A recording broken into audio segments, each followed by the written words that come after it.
In a case that revealed the exploitation of a black woman beginning in the 1950s and extending for 70 years, Thermo Fisher Scientific Inc. in 2023 settled a lawsuit that the estate of Henrietta Lack had filed against the biotech firm for its role in what the lawsuit called a racially unjust medical system. In 1951, Lack was diagnosed with cervical cancer at Johns Hopkins Hospital in Baltimore, one of the only hospitals in the area that would treat African Americans at the time. During her treatment, a sample of her cancer cells was taken without her knowledge or consent. In the lawsuit, Thermo Fisher was accused of unjust enrichment and illegally profiting from Lack's genetic material. Black suffering has fueled innumerable medical progress and profit without just compensation or recognition, the lawsuit said. Henrietta Lack's cells, known as HeLa cells, have had a profound impact on medical science since they were first taken from Lack's in 1951. Those cells have contributed to the development of the polio vaccine, research into cancer, studies on the effects of radiation and toxic substances, gene mapping, and countless other scientific pursuits. But nearly all of these advancements happened without her and her family's approval or compensation. Lack's is one of the most well-known examples of medical exploitation on a black body. It is far from the only example. Medical abuse is a part of black history. In 2020, the American Public Health Association declared racism a public health crisis. The declaration, while important, speaks solely to present inequities and plans to advance racial equity in the future. But minimal attention has been afforded to the deep historical roots of anti-black racism in the medical industry. Medical exploitation and intentional abuse of members of the black community is an often overlooked part of black history.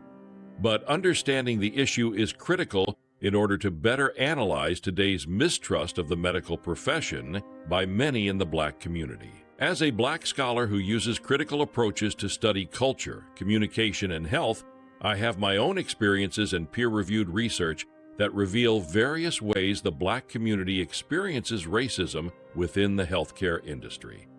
The Tuskegee experiment is one of the most well-known examples of medical exploitation in the black community. The federal government from 1932 to 1972 lied to around 600 men about receiving treatment for syphilis.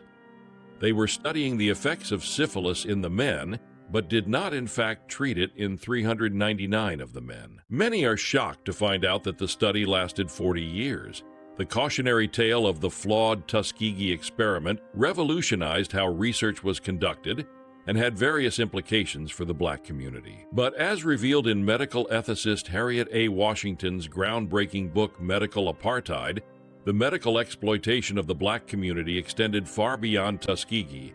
Grave robbing in black communities, the 18th and 19th centuries ushered in a new method of medicine focused on increased anatomical knowledge and dissections. In turn, more cadavers were needed, but the demand for cadavers far exceeded the supply.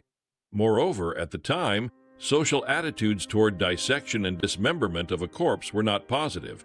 They were primarily perceived as punishment for the most heinous criminals. The solution at the time was grave robbing. People would steal not only the bodies of the enslaved who had died, but also the corpses of black men, women, and children from their graves and sell them to medical schools. At the turn of the 18th century, most of New York City's dissection tables were full of black bodies, despite members of the black communities accounting for only 15% of the population at the time. This practice was also extremely common in Maryland and Virginia. In fact, Virginia Commonwealth University officially apologized for this practice in September 2022. But in early 2023, Virginia lawmakers failed to pass a resolution formally acknowledging and apologizing for this inhumane treatment in their Commonwealth. Unethical experiments on the incarcerated from the 1950s through the 1970s, Philadelphia health officials allowed the prominent researcher Dr. Albert M. Kligman to conduct dangerous experiments on incarcerated people, most of whom were black. Kligman repeatedly and purposely exposed black men to dermatological, biochemical, and pharmaceutical experiments. One of the most significant was testing dioxin, the toxic chemical in the biochemical weapon Agent Orange. The city of Philadelphia and related institutions officially apologized in October 2022.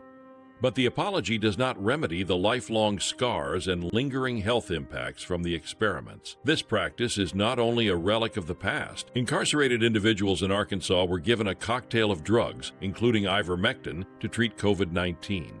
It is important to note that ivermectin was not and has not been approved by the FDA for treatment of COVID-19. After suffering a long list of side effects, the men were informed that one of the drugs they received was ivermectin, a drug usually used to treat cows and horses. This abuse of black bodies who were incarcerated did not affect just men. Black women experienced abuse and exploitation in a different form. They were often forcibly sterilized without their consent. Between 1909 and 1979, California forcibly and legally sterilized around 20,000 women, most of whom were black women and other women of color who were incarcerated or under state guardianship because of some perceived incapacity. In North Carolina, sterilizations were also used against black women in state institutions to weed out any feeble-minded. Why it matters. Acknowledging the full history of America's medical industry is crucial to better understanding and combating race-based health disparities in the black community. It is also important to show how racism is still prevalent in contemporary medicine and public health. Black women continue to die during childbirth more than others. Black men have the shortest lifespan of any U.S. demographic represented in current data, and the black community overall has the shortest survival rate of any racial group for most cancers. Systemic racism and negative attitudes from medical personnel are often to blame. Black men are often viewed negatively by doctors. Many black cancer patients are not offered the opportunity to participate in clinical trials that could help them. A groundbreaking study published in Psychological and Cognitive Sciences in 2016 revealed a somber truth. Some medical professionals still believe there are biological differences between black and white patients. In turn, they are less likely to treat black patients for pain. The study further found that nearly half of the medical students in the study believed black people have less sensitive nerve endings. It's my belief that revealing the dark history of medical racism is key to making sure that past injustices do not recur.